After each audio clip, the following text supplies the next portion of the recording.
Story of an accounting hack on Australia TPB supervised training. Video 4, my last full-time paid employment. It took me around 7 months to walk out of the shadow of the hollowing period when I jumped from one unsatisfactory job to another. Through the help of a recruitment agency, I was recommended to attend interviews for 2 jobs. 1. Accountant for a cemetery, and 2. Chief accountant and company secretary of a high-tech company. I believe I did not attend the interview for the first job, but I was retained by the high-tech company eventually.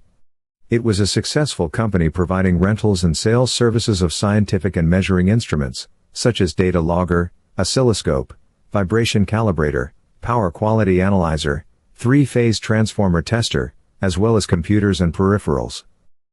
The duties included the full range of bookkeeping, accounting, taxation, financial planning, importing, and office administration of a medium-sized company headquartered in Melbourne, with offices in all the 7 states, as well as overseas branch offices in New Zealand, Hong Kong, and Singapore.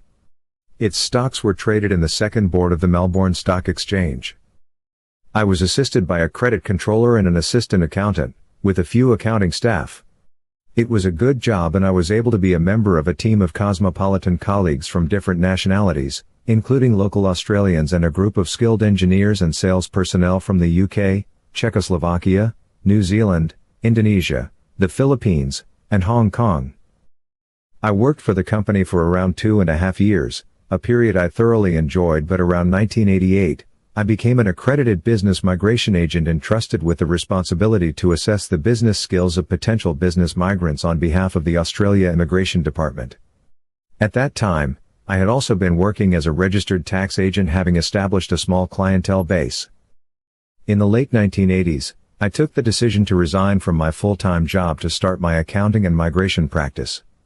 Comparatively speaking, I was able to derive rewarding incomes from Australian migration, and my focus was therefore concentrated in migration cases which required me to travel extensively to Indonesia, Hong Kong, Taiwan, Macau, and mainland China.